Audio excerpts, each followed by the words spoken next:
What's up, Master Builders, and welcome back to Ginny Bricks Railway. And today I got an amazing mock showcase for you guys. And of course, it's all about Bert, the little blue engine.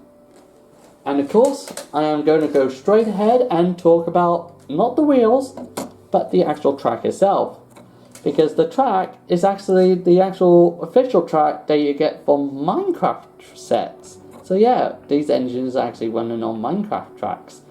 But if you don't know how they are built, they are basically two jumper plates on the side by side, and actually being placed on a having a tile on top of them to create the normal Minecraft track set.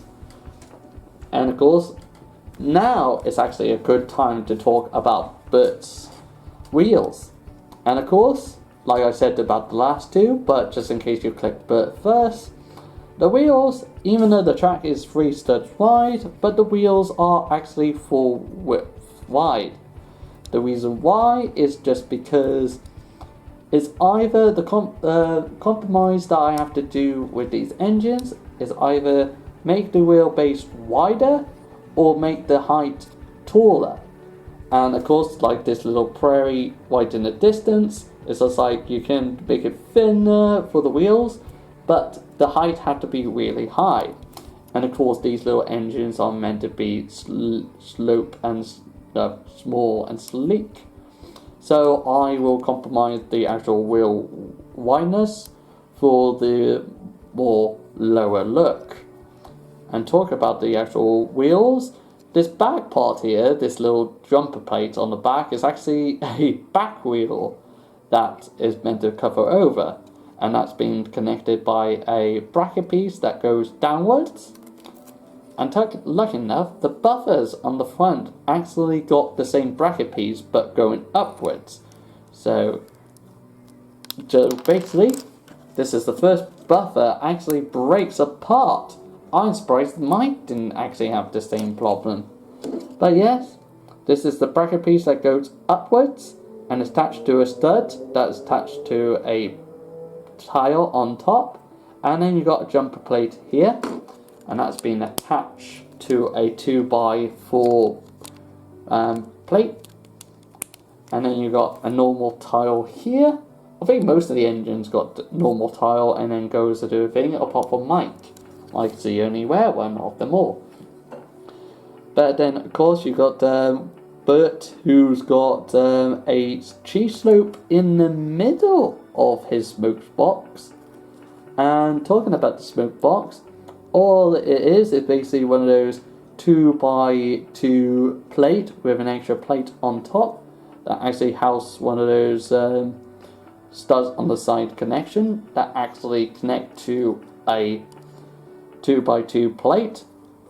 With this extra round brick around here, it's actually make it absolutely smooth going around.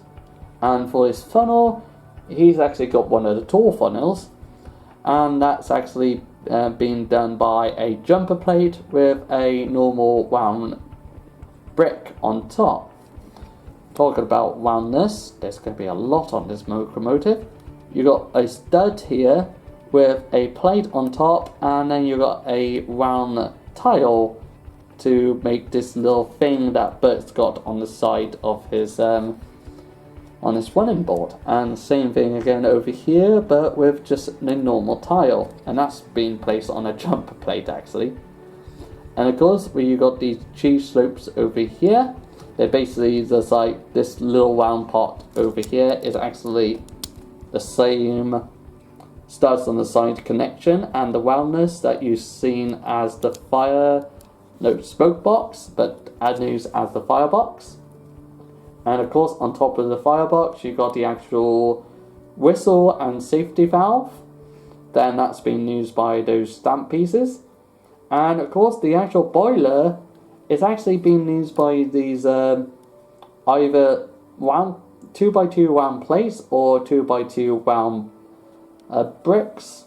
Apart from this one right here, that is round brick, but with a stud on the bottom and studs on the top.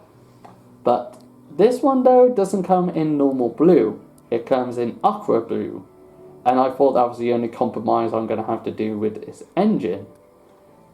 To be honest though, I don't mind. It's just like, I think Tom has got an aqua blue something on him anyway, so makes no difference. And of course, his steam dome is one of the tallest steam domes as well. And that's actually been used by an upside down 1x1 round brick. Just like his funnel, literally. Just his funnel, just upside down. And his cab is more taller than the other two, that's for sure. And that's been done by a brick plate, a arch, well, one of those slope bricks, but going upwards, a jumper plate with a hole on this side, and an cheese slope going upwards. And that's got in the middle a bracket piece going down, but two of them, like 2x2. And that's actually, maybe one day I will put a dial there, a little regulator going down. I realise Bert doesn't have got his, that tile piece down the bottom. But of course, that's enough about Bert's actual body part. And now let's go to the tender.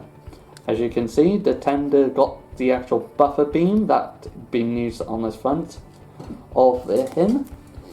And of course, the actual tender of Bert actually used the other tender wheels that I use for all the miniature engines. And that's being used by the bracket pieces, but upside down. So using it the right way round.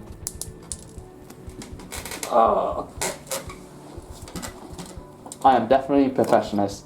Using it the right way round is actually like this, but I put it upwards to create the distance to make it 3 studs wide. And of course, you got another plate for the redness, and for the blue, got some plates here, a brick, tile, a plate, and then a tile going on top. I think Bert might be the smallest tender there is. I've got to double check on Jock before claiming that true. And inside the actual tender, there is actually a coal section that's basically a 2x3 brick with a with some studs on top to round off the actual coal effect. But let me quickly put it together, put it in the middle. And of course, I hope you master builders enjoyed the showcase today, and stay tuned for more content.